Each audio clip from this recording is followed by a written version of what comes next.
आज भारत के लोकतांत्रिक इतिहास में एक ऐसा अध्याय लिखा जा रहा है जिसे मुख्यधारा की मीडिया भले ही अपनी स्क्रीन पर जगह न दे रही हो, लेकिन सोशल मीडिया के हर प्लेटफॉर्म पर यह मुद्दा एक ज्वलंत आग की तरह फैल चुका है।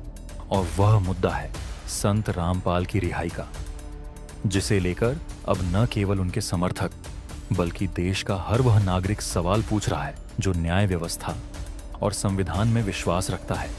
क्योंकि अब यह बात छिपी नहीं रह गई है कि संत रामपाल का मामला केवल एक साधारण अदालती कार्यवाही नहीं है, बल्कि यह सत्ता और सत्य के बीच का एक ऐसा संघर्ष बन चुका है। मित्रों, वीडियो शुरू करने से पहले वीडियो को लाइक और चैनल को सब्सक्राइब जरूर कर दें, क्योंकि आज कई बड़े लोगों की पोल खुलने वाली है। बने रहे वीडियो के अंत तक।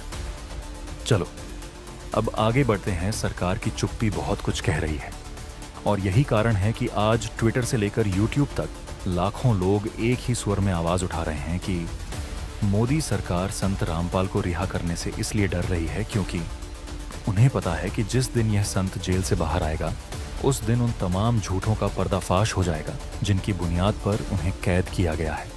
और यह डर केवल एक राजनीतिक पार्टी का नहीं है, बल्कि उस पूरी व्यवस्था का है जिसने अपने स्वार्थों को साधने के लिए एक निर्दोष को अपराधी बनाने की साजिश रची थी। आज जनता यह देख रही है कि कैसे बिना किसी ठोस सबूत के, बिना किसी गवाह के और केवल सुनी सुनाई बातों के आधार पर एक ऐसे व्यक्ति को सलाखों के पीछे रखा गया है जिसने समाज को नशा मुक्त बनाने का बीड़ा उठाया था, जिसने दहेज जैसी कुप्रथा को समाज से उखाड़ फेंकने के लिए एक महाअभियान चलाया था, और जिसने धर्म के नाम पर चल रहे पाखंडवाद के खिलाफ सबसे पहले और सबसे बुलंद आवाज उठाई थी। शायद यही उनकी सबसे बड़ी गलती थी कि उन्होंने उन ताकतों को चुनौती दी जो धर्म और राजनीति के गठजोड़ से अपनी रोटियां सेकती हैं। और अब जब उच्च न्यायालयों में भी सुनवाई के दौरान यह साफ होता जा रहा है कि उनके खिलाफ बनाए गए केस कमजोर हैं और उनमें कोई दम नहीं है, तो सरकार के माथे पर चिंता की लकीरें साफ दिखाई देने लगी हैं। क्योंकि सवाल यह उठता है कि अगर कल को संत रामपाल बाइज्जत बरी हो जाते हैं, जो कि न्याय की दृष्टि से प्रबल संभावना है, तो मोदी सरकार देश की जनता को क्या जवाब देगी? वह सरकार जो खुद को राष्ट्रवादी कहती है, जो खुद को संस्कृति की रक्षक बताती है, वह एक ऐसे संत की रिहाई पर क्या कहेगी जिसने वेदों और शास्त्रों के आधार पर समाज को सही रास्ता दिखाया? क्या सरकार के पास इस बात का कोई जवाब होगा कि आखिर इतने सालों तक एक बेगुनाह को जेल में क्यों सड़ाया गया? क्या सरकार उन आंसुओं की कीमत चुका पाएगी जो उनके लाखों अनुयायियों ने बहाए हैं? क्या सरकार उस मानसिक और शारीरिक प्रताड़ना का मुआवजा दे पाएगी जो संत रामपाल और उनके समर्थकों ने झेली है? ये सवाल आज मोदी सरकार की सबका साथ सबका विकास वाली छवि पर एक बड़ा प्रश्न चिन्ह लगा रहा है। लोग सोशल मीडिया पर लिख रहे हैं कि सरकार को डर है कि अगर संत रामपाल बाहर आए तो उनकी लोकप्रियता और उनके सत्य के आगे बाकी सब फीके पड़ जाएंगे। सरकार को डर है कि संत रामपाल की रिहाई के बाद जनता उनसे पूछेगी कि आखिर वो कौन से अदृश्य हाथ थे जिन्होंने पुलिस और प्रशासन का दुरुपयोग करके बरवाला कांड जैसी घटना को अंजाम दिया। आखिर वो कौन लोग थे जो नहीं चाहते थे कि जनता को शास्त्रों का सही ज्ञान मिले? यह एक ऐसा चक्रव्यूह है जिसमें सरकार खुद फंस चुकी है।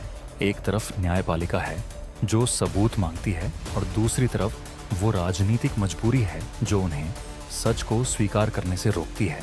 लेकिन सरकार यह भूल रही है कि लोकतंत्र में जनता की अदालत सबसे बड़ी होती है, और जब जनता जाग जाती है तो बड़ी से बड़ी सत्ता को झुकना पड़ता है। आज सोशल मीडिया पर चल रहा यह ट्रेंड कोई प्रायोजित अभियान नहीं है, बल्कि यह उन लोगों की पीड़ा है जिन्होंने अन्याय को अपनी आंखों से देखा है। विश्लेषकों का भी मानना है कि मोदी सरकार इस मामले को जितना लंबा खींच रही है, वह अपने लिए उतनी ही बड़ी मुसीबत खड़ी कर रही है। क्योंकि अगर कोर्ट ने उन्हें निर्दोष करार दे दिया तो यह सरकार के लिए एक नैतिक हार होगी। विपक्ष इसे मुद्दा बनाएगा, अंतर्राष्ट्रीय स्तर पर मानवाधिकार संगठन सवाल पूछेंगे, और सबसे बड़ी बात यह कि आने वाले चुनावों में इसका सीधा असर देखने को मिल सकता है। क्योंकि संत रामपाल जी का प्रभाव किसी एक क्षेत्र तक सीमित नहीं है, बल्कि पूरे भारत में उनके अनुयायी फैले हुए हैं जो इस अन्याय को कभी नहीं भूलेंगे। इसलिए यह कहा जा रहा है कि सरकार वेट एंड वॉच की नीति अपना रही है। वो चाहती है कि यह मामला कोर्ट कचहरी के चक्करों में इतना उलझ जाए कि जनता थक कर बैठ जाए। लेकिन सरकार को यह अंदाजा नहीं है कि सत्य के लिए लड़ने वाले कभी थकते नहीं हैं। आज हर रोज नए वीडियो सामने आ रहे हैं, नए तथ्य सामने आ रहे हैं जो चीख चीख कर कह रहे हैं कि संत रामपाल निर्दोष हैं। और अब तो खुद सरकारी गवाह भी अपनी बातों से पलट रहे हैं। पुलिस की चार्जशीट में विरोधाभास सामने आ रहे हैं। तो फिर आखिर वो कौन सी अदृश्य शक्ति है जो न्याय के रास्ते में रोड़ा बनी हुई है? सोशल मीडिया पर लोग सीधा आरोप लगा रहे हैं कि यह ईगो की लड़ाई है, यह सत्ता के अहंकार की लड़ाई है, जो यह मानने को तैयार नहीं है कि उनसे गलती हुई है। लेकिन इतिहास गवाह है कि जब भी सत्ता ने संत और सत्य से टकराने की कोशिश की है, सत्ता को मुंह की खानी पड़ी है। आज मोदी जी वैश्विक मंचों पर जाकर गांधी और बुद्ध की बात करते हैं, लेकिन क्या उन्हें अपने ही देश में एक संत के साथ हो रहा यह अन्याय दिखाई नहीं देता? क्या उन्हें यह सुनाई नहीं देता कि लाखों माताएं बहनें अपने गुरु की रिहाई के लिए गुहार लगा रही हैं? यह दोहरा चरित्र अब जनता के सामने बेनकाब हो रहा है। और यही कारण है कि सरकार डरी हुई है। वो डर रही है उस दिन से जब संत रामपाल जेल के फाटक से बाहर आएंगे और उनके स्वागत के लिए जनसैलाब उमड़ पड़ेगा। उस दिन मीडिया को भी झुकना पड़ेगा और उस दिन सरकार को अपनी गलती माननी पड़ेगी। और राजनीति में गलती मानना सबसे मुश्किल काम होता है। इसलिए यह कोशिश की जा रही है कि किसी भी तरह, किसी भी बहाने से उन्हें अंदर ही रखा जाए। लेकिन कानून के जानकारों का कहना है कि यह ज्यादा दिन तक नहीं चलेगा। संविधान सबूत मांगता है और सबूत संत रामपाल जी के पक्ष में है। उनके प्रवचनों में कभी भी हिंसा की बात नहीं की गई। उनके साहित्य में हमेशा देश प्रेम और मानव धर्म की बात की गई। तो फिर उन पर देशद्रोह जैसे मुकदमे क्यों? ये सवाल अब हर किसी को परेशान कर रहा है और इसका जवाब मोदी सरकार के पास नहीं है। इसीलिए वो चुप है। लेकिन यह चुप्पी अब शोर बन चुकी है, एक ऐसा शोर जो संसद की दीवारों से टकरा रहा है। लोग पूछ रहे हैं कि क्या भारत में सच बोलना गुनाह है? क्या समाज सुधार करना अपराध है? अगर नहीं तो संत रामपाल जी जेल में क्यों हैं? ये लड़ाई अब आर पार की हो चुकी है। सोशल मीडिया के योद्धा अब पीछे हटने वाले नहीं हैं। उन्होंने ठान लिया है कि जब तक न्याय नहीं मिलता तब तक यह डिजिटल आंदोलन चलता रहेगा। और सरकार को यह समझना होगा कि वो इंटरनेट को बंद कर सकती है, वो अकाउंट्स को ब्लॉक कर सकती है, लेकिन वो विचारों को कैद नहीं कर सकती। वो सच को हमेशा के लिए नहीं छुपा सकती। जैसे बादल सूर्य को ज्यादा देर तक नहीं ढक सकते, वैसे ही साजिशों के बादल भी संत रामपाल के सत्य रूपी सूर्य को ज्यादा देर तक छिपा नहीं पाएंगे। और जिस दिन यह बादल हटेंगे उस दिन सरकार की जवाबदेही तय होगी।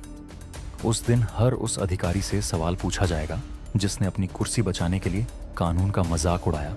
उस दिन हर उस राजनेता से सवाल पूछा जाएगा जिसने वोट बैंक के लिए एक संत की बलि चढ़ाने की कोशिश की। और तब मोदी सरकार के पास कोई शब्द नहीं होंगे, कोई बहाना नहीं होगा, सिर्फ शर्मिंदगी होगी। इसलिए अभी भी वक्त है कि सरकार जागे और न्याय प्रक्रिया में बाधा न बने, वरना इतिहास मोदी सरकार को एक ऐसे शासन के रूप में याद रखेगा जिसने एक निर्दोष संत को अपनी जिद के चलते कैद रखा। और यह कलंक किसी भी सरकार के लिए अच्छा नहीं होता। आज देश की युवा पीढ़ी भी इस मामले को बहुत बारीकी से देख रही है। वो देख रही है कि कैसे सिस्टम काम करता है। और अगर इस मामले में न्याय नहीं हुआ तो युवाओं का भरोसा लोकतंत्र से उठ जाएगा, जो किसी भी देश के लिए सबसे खतरनाक स्थिति होती है। अंत में निष्कर्ष यही है कि सरकार चाहे जितना भी डर ले, चाहे जितनी भी साजिशें कर ले, जीत अंततः सत्य की ही होती है। और सत्य यह है कि संत रामपाल निर्दोष हैं और उनकी रिहाई अटल है। बस देखना यह है कि यह रिहाई सरकार की रजामंदी से होती है या फिर कोर्ट के डंडे से। अगर सरकार ने समझदारी दिखाई तो शायद उनकी साख बच जाए, लेकिन अगर उन्होंने जिद नहीं छोड़ी तो जनता की अदालत का फैसला बहुत कठोर होगा। और यह फैसला आने वाले समय में देश की राजनीति की दशा और दिशा दोनों बदल सकता है। इसलिए सोशल मीडिया की यह गूंज केवल एक शोर नहीं है, यह आने वाले बदलाव की आहट है जिसे मोदी सरकार को सुनना ही होगा। यह बदलाव केवल सतह पर नहीं हो रहा है, बल्कि यह समाज की गहराइयों में उतर चुका है। क्योंकि इतिहास गवाह है कि जब जब किसी विचार को दबाने की कोशिश की गई है, वह और अधिक वेग से उभरा है। जैसे एक स्प्रिंग को जितना दबाया जाता है, वह उतनी ही तेजी से उछलता है। ठीक वैसे ही संत रामपाल के अनुयायियों की आवाज को जितना दबाने का प्रयास किया गया, वह उतनी ही बुलंदी से गूंज उठी है। और अब यह गूंज केवल भारत तक सीमित नहीं है, बल्कि विदेशों में बैठे भारतीय भी इस अन्याय को देख रहे हैं और सवाल कर रहे हैं कि क्या भारत की न्याय व्यवस्था इतनी कमजोर हो गई है कि एक संत को न्याय नहीं दे पा रही। यह सरकार के लिए आत्मचिंतन का समय है, क्योंकि सत्ता आती जाती रहती है, लेकिन न्याय और सत्य की विरासत हमेशा याद रखी जाती है। अगर आज मोदी सरकार ने राजधर्म का पालन नहीं किया, तो आने वाली पीढ़ियां किताबों में पढ़ेंगी कि एक समय ऐसा भी था जब राजनीति ने धर्म को कुचलने की कोशिश की थी, लेकिन वे यह भी पढ़ेंगी कि जनता ने हार नहीं मानी थी। इस डिजिटल युग में जहां हर नागरिक एक पत्रकार है, सरकार अब पुराने तरीकों से सच पर पर्दा नहीं डाल सकती। हर शेयर, हर लाइक और हर कमेंट इस बात का प्रमाण है कि लोग अब सिर्फ मूक दर्शक नहीं हैं, बल्कि वे बदलाव के वाहक बन चुके हैं। इसलिए इस वीडियो को देखने वाले हर व्यक्ति की यह जिम्मेदारी बनती है कि वह इस मशाल को बुझने न दे, क्योंकि यह लड़ाई अब किसी एक व्यक्ति की नहीं, बल्कि हम सबकी है, हमारे संविधान की है और उस विश्वास की है जो हम न्यायपालिका में रखते हैं। तो चलिए आज एक संकल्प लेते हैं कि जब तक न्याय की जीत नहीं हो जाती, तब तक हम खामोश नहीं बैठेंगे और सत्ता के कानों तक यह आवाज पहुंचाते रहेंगे कि सत्य परेशान हो सकता है, लेकिन पराजित नहीं। और अंत में विजय उसी की होगी जो धर्म और सच्चाई के मार्ग पर अडिग है।